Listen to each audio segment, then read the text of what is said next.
Hello అండి. ఇప్పుడు జరుగుతున్నటువంటి యుద్ధం వల్ల లాభం పొందే దేశం ఏదైనా ఉంది అనుకుంటే నాకైతే అనిపిస్తుంది అమెరికానేనండి. ఇలా ఎందుకు అంటున్నామంటే ఒక ఆర్థికవేత్తగా, ఒక ప్రొఫెసర్‌గా ఏవైతే యూఎస్ ప్రెసిడెంట్ డొనాల్డ్ ట్రంప్ గారి ప్రకటనలు అనేవి అవుతున్నాయో, ఏ విధంగానైతే మన దేశంలో ఉన్నటువంటి పాకిస్తాన్‌ని దెబ్బతీయడం అనేది ఉందో, సో ఇవంతా కూడా ఒక వ్యూహాత్మకంగానేనండి. ఒక వ్యూహాత్మకంగా is a business man. America వస్తువుల్ని మార్కెట్‌లో అమ్మాలి.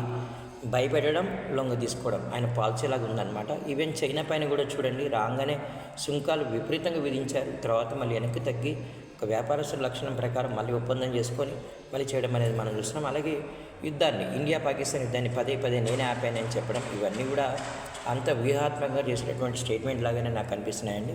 మరి వారు ఒక స్టేట్మెంట్ ఇచ్చారు, నేను కానీ అధికారంలోకి వస్తే రష్యా వర్సెస్ ఉక్రెయిన్ యుద్ధాన్ని ఒక వారంలోనే ఆపుతాను, ఒక నెల రోజుల్లోనే ఆపుతానని చెప్పి ఇప్పటికి కూడా యుద్ధం అనేది జరగలేదన్నమాట. అయితే ఏంటంటే అండి, ఆయన బంపర్ మెజారిటీతో గెలిచారు. కాబట్టి యూఎస్లో జరిగేటువంటి ఏవైతే ఉద్యమాలు ఉన్నాయో ఇవన్నీ కూడా ఆయన మీద ప్రభావం అంతగా చూపించలేవు అనమాట. ఇప్పుడు ఇరాన్ పైన అమెరికా కానీ ఒక భారీ ఎత్తున కానీ దాడి చేసినట్లయితే తప్పనిసరిగా ప్రపంచ దేశాల్లో కొన్నైనా సరే స్పందిస్తాయి. చాలా దేశాలు అగ్రరాజ్యం ఉన్నటువంటి అమెరికాతో నాకెందుకు అని చెప్పి అగవచ్చు. మనం చూసామండి, రెండో ప్రపంచ యుద్ధ సందర్భంగా అనుకుంటే హిరోషిమా నాగసాకి మీద అత్యంత దారుణమైనటువంటి అణు అటాక్ని మనం చూసాం. అవన్నీ కళ్ళ ముందు ఇంకా మెదులుతూనే ఉంటాయి.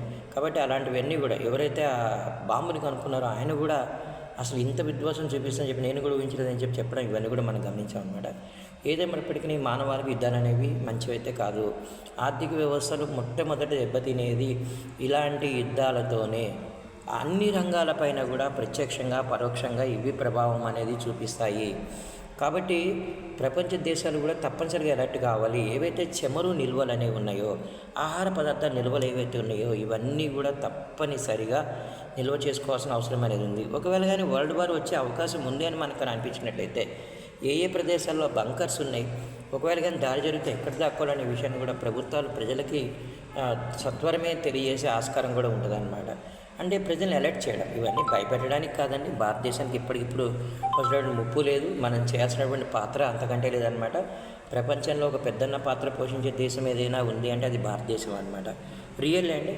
ట్రంప్ గారి ప్రకటన ఒక్కొక్కసారి నాకైతే అనిపిస్తుంది ఆయన కావాలని ఒక వ్యూహాత్మకంగా ఒక పద్ధతి ప్రకారం భారతదేశ స్థైర్యాన్ని ఆయన దెబ్బకొడుతున్నారు. ప్రతిసారి కూడా యుద్ధాన్ని నేనే ఆపాను, నా వల్లే జరిగింది, వాణిజ్యాన్ని అడ్డం పెట్టుకొని ఆపాను నేను చెప్పడం, ఇవన్నీ కూడా కాస్త ఆలోచించేలాగా అయితే ఉన్నాయన్నమాట. Is a complete business man అండి. అమెరికాకి కావాల్సినటువంటి వ్యాపారం ఆయన చేసి పెడుతున్నారు అంతే.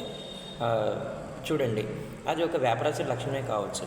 ఏదేమైనప్పటికీ మనమైతే ఒకసారి ఆలోచించాల్సిన అవసరం అయితే ఉంది. యుద్ధాలు ఆగిపోవాలి.